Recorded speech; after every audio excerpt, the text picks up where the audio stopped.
Transforme tes pépins en pépites, le podcast pour transformer tes difficultés en opportunités et t'épanouir dans ta vie. Bienvenue pour un nouvel épisode Transforme tes pépins en pépites. Aujourd'hui, c'est le deuxième podcast Comment lire ta carte graphique Human Design. On se retrouve pour la suite, découvrir les prochaines étapes pour mieux comprendre ton schéma graphique. Alors si ce n'est pas encore fait, évidemment, on va écouter la première partie du podcast qui explique les bases pour commencer la lecture de ton Human Design. Donc, découvrir ton type énergétique, ta stratégie et ton autorité. Et nous, aujourd'hui, on va continuer la suite de la lecture avec le profil. Alors, le profil, c'est quoi? C'est une combinaison de 2 chiffres qui va révéler ton rôle dans la vie, ta manière de fonctionner, ton style d'interaction avec les autres. C'est-à-dire que ces 2 chiffres vont définir comment tu devrais interagir avec le monde, ce que tu peux offrir, et également la façon dont tu expérimentes la vie. Pour lire ton profil, tu vas te référer aux 2 colonnes qui sont de chaque côté de ta carte, colonne de gauche en rouge, colonne de droite en noir, et tu vas aller chercher le petit chiffre qui se situe derrière le point, donc tout en haut à droite, sur le premier symbole, et tout en haut à gauche, sur le premier symbole également, qui est le symbole du soleil. Donc moi j'ai le profil 3-5. Tu peux aller voir sur mon e-book, j'ai mis ma carte. Et donc là, si tu vas tout en haut à droite, c'est écrit 36 qui correspond à la porte. On en reparlera plus tard. Point 3. Donc là, je prends le chiffre 3, ou la ligne 3, on appelle ça. Et ensuite, tout à gauche, en haut, en rouge, j'ai la porte 11.5.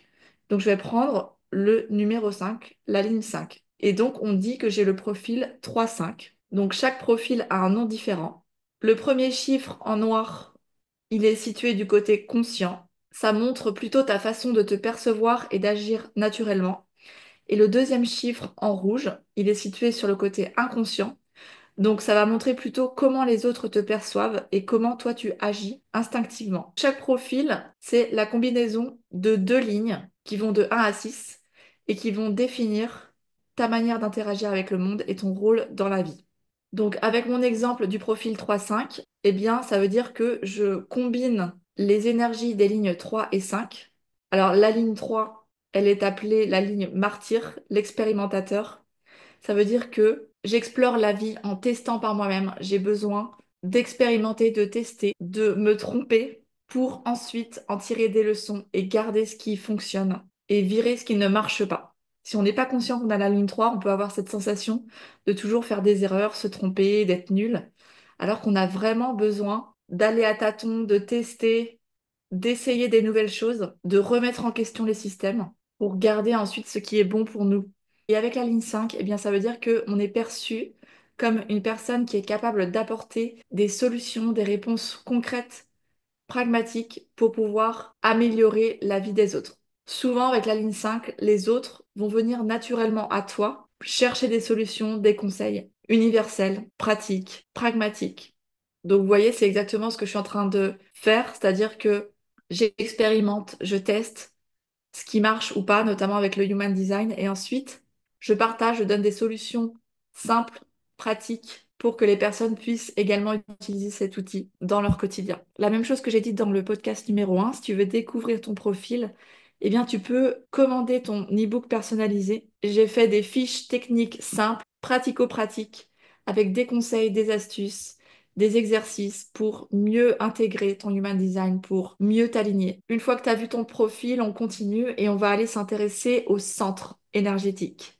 Alors les centres, ce sont les formes géométriques que tu vois dans ton Human Design. Sur ta carte, il y en a 9. Et ces centres-là, ils vont influencer ta manière de penser, de ressentir et d'interagir. Tu vas voir sur ta carte que tu as certains centres qui sont colorés. On appelle ça des centres définis. Ça veut dire qu'ils ont une énergie stable.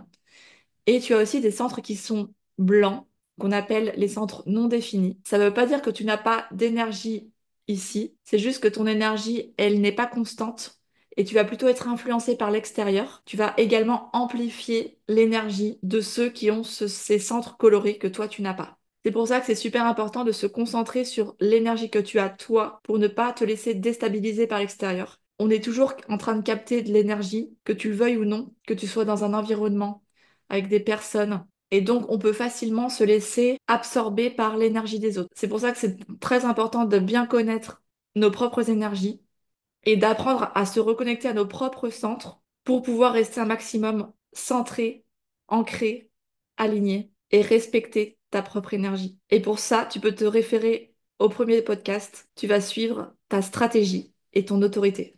Ensuite, une fois qu'on a repéré les centres, on va s'intéresser aux canaux et aux portes. Donc, les canaux, ce sont les lignes qui sont connectées d'un centre à un autre. Et les portes, ce sont les chiffres que tu vois à l'intérieur de chaque centre. Les canaux et les portes, ça va représenter des talents, mais aussi ça peut être des défis naturels. Ça représente tes forces sur lesquelles tu vas pouvoir t'appuyer, tu vas pouvoir utiliser en conscience pour pouvoir aller de plus en plus vers ta mission de vie. Alors si tu vois que tu as un canal qui est complet, ça veut dire que qui est coloré en entier d'un centre à un autre, que ce soit en rouge ou en noir, peu importe. Ça veut dire que tu as une connexion stable et définie entre ces deux centres et ça te donne un talent particulier. Chaque canal a un nom, a une signification bien précise et c'est la même chose pour les portes. Alors les portes, dans le Human Design, il y en a 64 qui correspondent aux 64 codons de ton ADN. Et donc toi, tu vas t'intéresser aux portes qui sont en gras, c'est-à-dire les portes qui se sont activées au moment de ta naissance et 3 mois avant et qui correspondent à un potentiel, un don, une force que tu as H24 avec toi.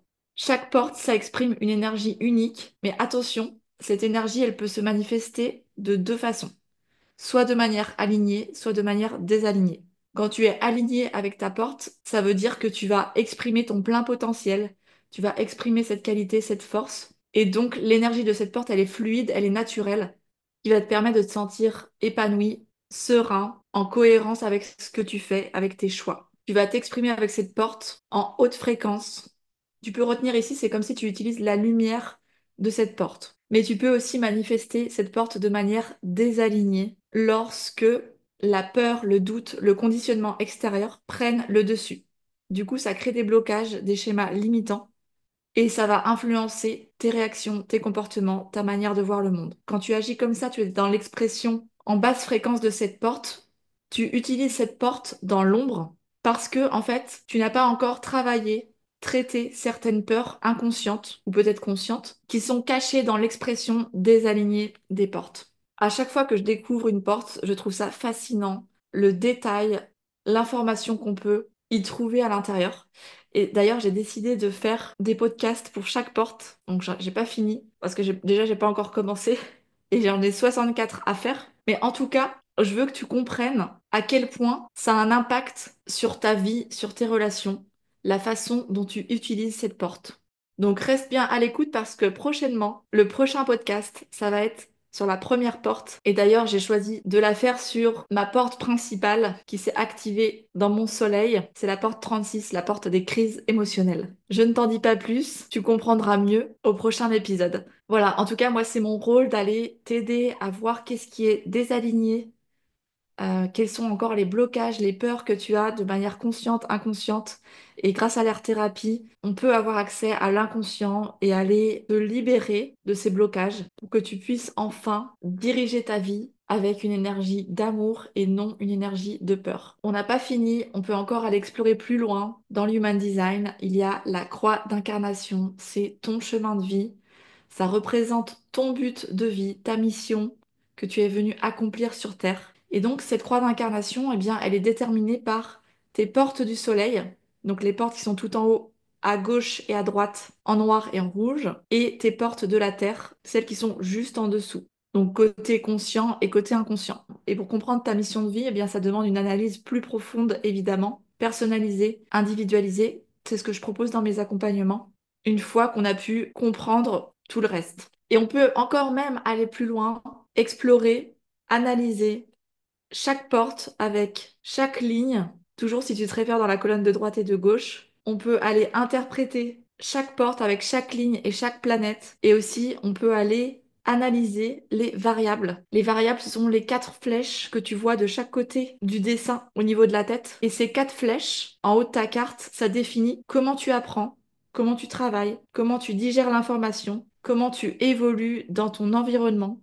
ta façon d'organiser tes pensées, etc. Donc vous voyez à quel point le Human Design, c'est un outil précis unique et évidemment qui ne s'apprend pas en un jour. Et comme j'ai déjà dit, qui s'expérimente dans ton quotidien. Déjà, si tu arrives à respecter ta stratégie, ton autorité, ça va te permettre de mieux naviguer dans la vie. L'idée, c'est que tu puisses apprendre progressivement, sans chercher à tout comprendre d'un coup.